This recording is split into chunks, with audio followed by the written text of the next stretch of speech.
and welcome to slide pack 6 of the financial modeling program. In this slide pack, we plan to talk about model errors. Now, one of the most common types of errors in financial models is the data entry error. Every model is bound to have a few errors, but over time, as a model developer, you actually will become quite good at spotting errors and fixing them.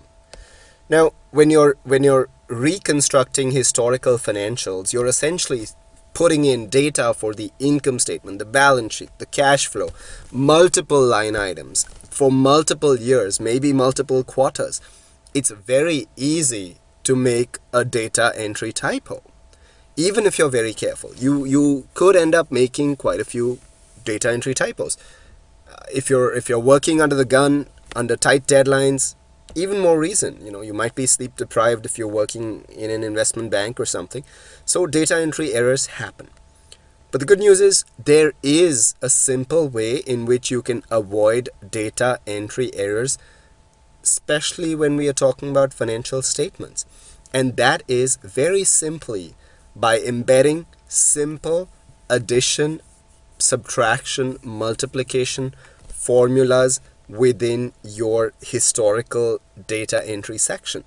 So for example, if you have the operating expenses, and then below that, if you have a line that says operating income or net income or earnings per share, as opposed to hard typing in a number, what you can do is you can enter numbers for your various operating expenses and have a little formula there that says at the operating income line in the historical data financial section that says equals your gross profit minus the sum of your various operating expense line items, and that's it. So, what this also does is it does two things.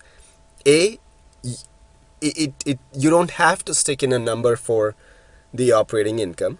It calculates that number for you. And secondly, you can look at the number that it calculates and compare that number to what's on the sheet that you're taking this historical data from. And if the numbers match, then that all of the numbers that you put in before this formula were also correct because your calculated number matches the number that's on the sheet that you're copying this data from. So this is a very simple check to avoid data entry errors. And to some extent, it also takes out the tedium from data entry because it just fills things in and gives you a double checking mechanism, which is nice.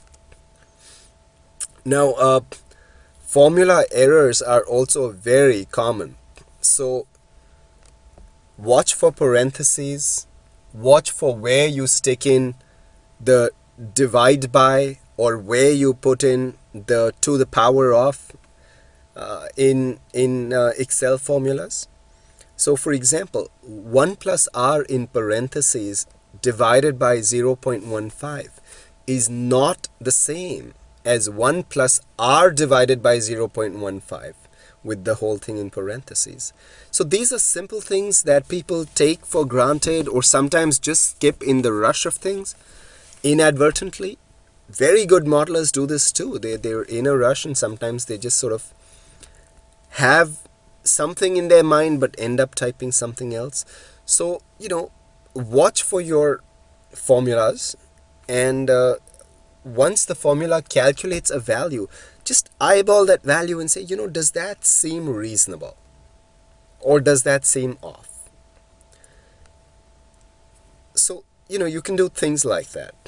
Now, likewise, 1 plus r to the power of 3 is not the same as 1 plus r in parentheses to the power of 3. So check your formulas. Be careful when you've got complex formulas or even simple formulas, and make sure that they make sense. Now, Excel has these if statements where you can have what's called a nested if statement where you can say if something, then if something else, then if something else, then do this. And you have these parentheses to keep track of, which can get very confusing.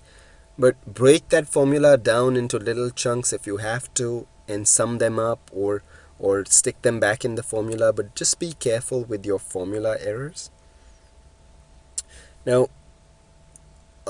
sometimes it also helps to have a calculator on the side, or just use Excel and just do a quick punch in of the numbers to check your formula against simple math.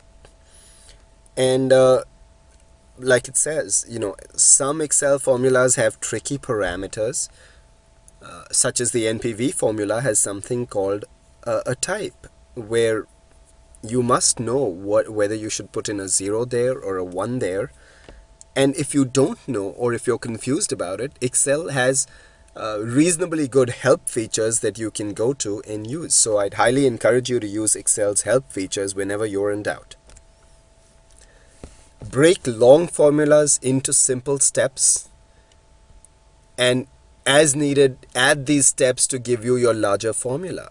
And this stepwise breaking up of long formulas also helps you with error checking. Another error that creeps in is when you have a formula that refers to a different cell.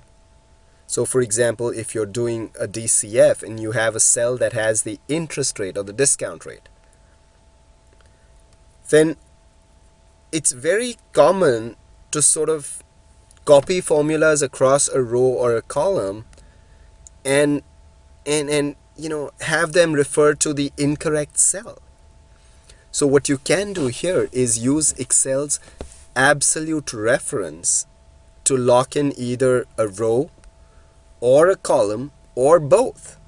So when you have a dollar sign before cell C5, then when you copy it, Excel makes sure that you always refer to column C. So it locks in column C because the dollar sign is before C.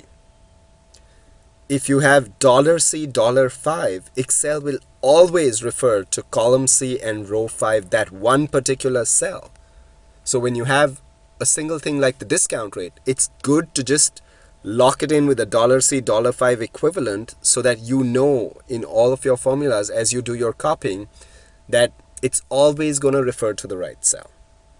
There are other times when you might want to sort of leave the column such that it can change, but you want to lock in the row. So you can do a C $5. So it always refers to numbers in the 5th row of your Excel spreadsheet, even if the columns change from C to D to E and so on.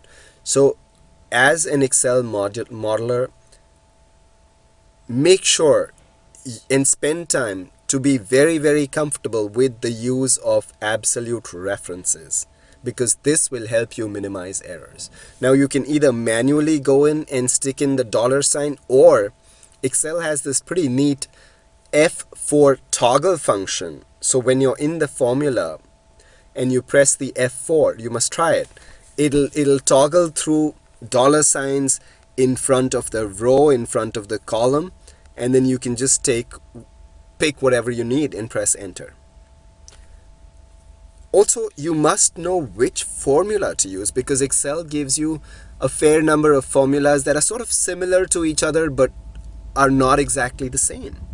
So the NPV formula is different from the XNPV formula, or the sum formula is different from a sum if or a sum product, or a count formula is different from a count A formula. So make sure you know which formula you need to use and what parameters you need to specify for that formula. Now, all financial models have formulas, and a very useful key for formulas is the F2 key, the function 2 key. Become very familiar with it, because if you go to a cell with a formula and you press F2, Excel highlights cell references in that formula using a very nice color scheme, so you can visually see what cells are being referenced in that formula.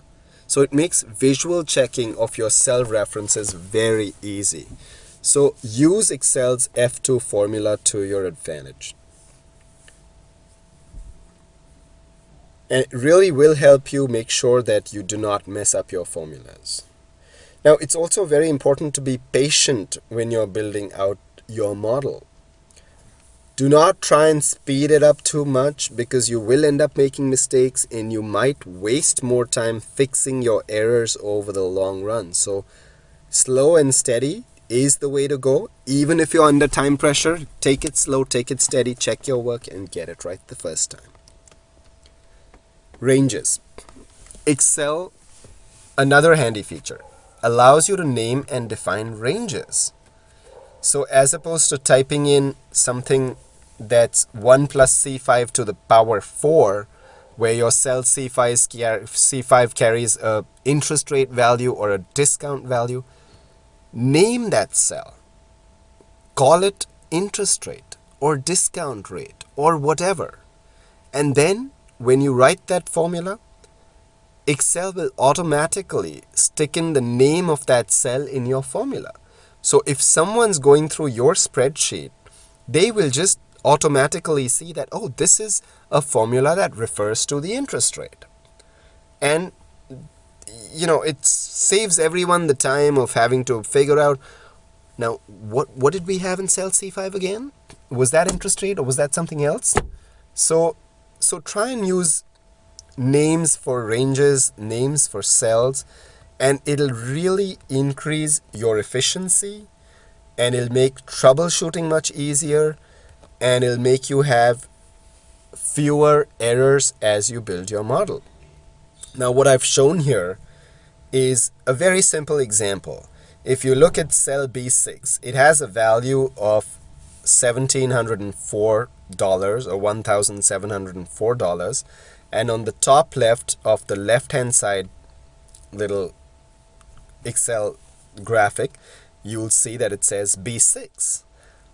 All you have to do to name this cell is to take your cursor and click it on the B6, and Excel will let you enter a name for that cell. So what I have done here is I clicked on B6 and I typed in CASH because that's my cash, and voila, this cell now has a name. It's called cash, and when I refer to cell B6, my formula automatically will tell me that this is a cash reference, and that makes my life easier, and that makes life easier for people who are using my model or checking my model. When in doubt, use Excel's help feature. So here, for example, if you look at the right hand side little cutout from Excel, the top right has this little blank box that has faded type that says type a question for help. All you need to do is take your cursor there and type in your question, and Excel will try and get an answer for you from its help database. And Excel has a fairly comprehensive help database, but sometimes Excel's not very good at recognizing what's typed there as natural type. So that can be frustrating. If you cannot find what you want in Excel, there's always Google. And that's the good news. People have been very frustrated with a lot of their Excel stuff, and they've been very good about actually having forums where a lot of these simple queries are answered. So if you cannot find what you're looking for in Excel, feel free to go out to the web, and 99 out of 100 times you will get the answer to your question. So that ends this slide pack. Thank you very much.